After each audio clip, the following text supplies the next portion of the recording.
અથવા તો ભવિષ્યમાં એવું થઈ શકે કે સુવર્ણપ્રાશનનો વ્યાપ એટલો વધી જાય, તમે લોકો બધા તમારી રીતે સરસ કામ કરો છો, તો આવતા દિવસોમાં કદાચ એવું બને કે આ રસીકરણ ઓછું કરવાની જરૂર પડે અથવા તો આપણે એનાથી બચી શકીએ, કારણ કે આપણે જાણીએ છીએ એલોપેથીના અનેક એની સાઈડ ઇફેક્ટ્સ છે.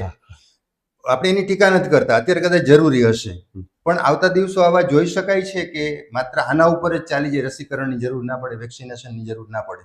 જી, એક સરસ પ્રશ્ન છે ને બધાના મનમાં છે જી, ને ખાસ કરીને કોવિડ રસી આપ્યા પછી જે સાઈડ ઇફેક્ટ થઈ, હા, તો એ પછી આપણે થોડાક અવેર બની ગયા કે આપણે વેક્સિનેશનનો કન્સેપ્ટ ખોટો નથી. હમ. આપવાવાળા ડોક્ટરો પણ બહુ સારી રીતે આપે છે, જી, 2-5% બાદ કરો તો, પણ ખાસ કરીને કન્સેપ્ટ આપણે સમજવાની જરૂર છે. કોઈ ટીકા ટિપ્પણ ન કરતા એક તટસ્થતાથી સમજીએ તો હું તમને એવું વાત કરું કે વરસાદ આવે છે કોઈ, બરોબર, એમાં તમને હાથના ગ્લોવ્સ પહેરવાના છે કેમ કે હાથમાં જ થાય, પગના મોજા છે પગમાં થાય, અહીંયા પટ્ટો કે કોઈ પણ પ્રકારનું એક જે કોટ કહેવાય રેઇનકોટ એ છે, પછી એક ચડી જેવું કંઈક છે, પછી એક બીજું કંઈક છે.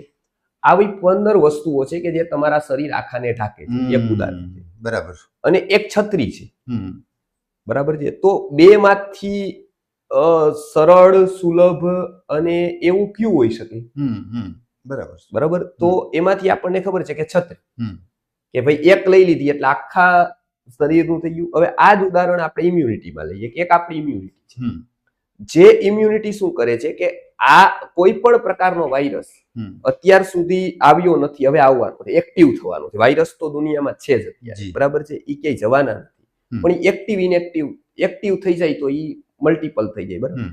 એ એક છે કે ભાઈ વાયરસ કોઈ પણ રીતે એક્ટિવ કોઈ પણ પ્રકારનો થઈ જાય. અચ્છા, આ બ્રહ્માંડનો નહીં, જે બીજી બી સૃષ્ટિ છે ત્યાંનો વાયરસ બી અહીંયા આવે, તો એને લડવા માટે આપણી ઇમ્યુનિટી સક્ષમ છે, બરાબર. એટલે એક જ કોરોના વાળો પેશન્ટ છીંક ખાય કે શરદીનું કઈ કફ કાઢે તો 2 જણા બેઠા હોય તો એકને એ કોરોના થાય, બીજાને ન થાય, એનું શું કારણ? બરાબર. એક પાસે ઇમ્યુનિટી છે, એક પાસે નથી, અને જો તમારી પાસે ઇમ્યુનિટી નથી તો વાયરસ તો એવા હજારો લાખો છે, તમે કેટલી વેક્સિન કાઢો, બરાબર. એટલે તમારે કામ આપણે જો કરવું હોય તો એ ઇમ્યુનિટી ઉપર કરવું, આવો અમારો સિદ્ધાંત છે. વેક્સિન ન દેવી જોઈએ એવું નથી કહેતા, પણ ઇમ્યુનિટી ઉપર તો કરવું જ જોઈએ.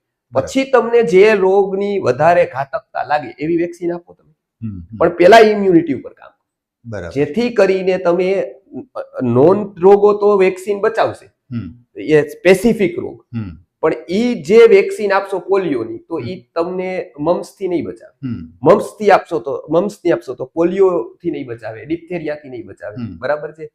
તો આવી વસ્તુ જે સ્પેસિફિક બચાવશે, પણ તમે ઇમ્યુનિટીને સ્ટ્રોંગ કરશો તો એવા અનનોન જે વાયરસો છે એના બધાથી બચાવી દેશે, બરાબર. એટલે મુખ્ય ઇમ્યુનિટીને સ્ટ્રોંગ કરવાનું આ સાયન્સ છે. જી, અને એ થયું તો ઘણી બધી વેક્સિનની જરૂર નહીં રહે, પણ કોઈ સ્પેસિફિક ઘાતક રોગની છે એવી તમે આપી શકો, એની ના પણ નથી. અચ્છા, આટલું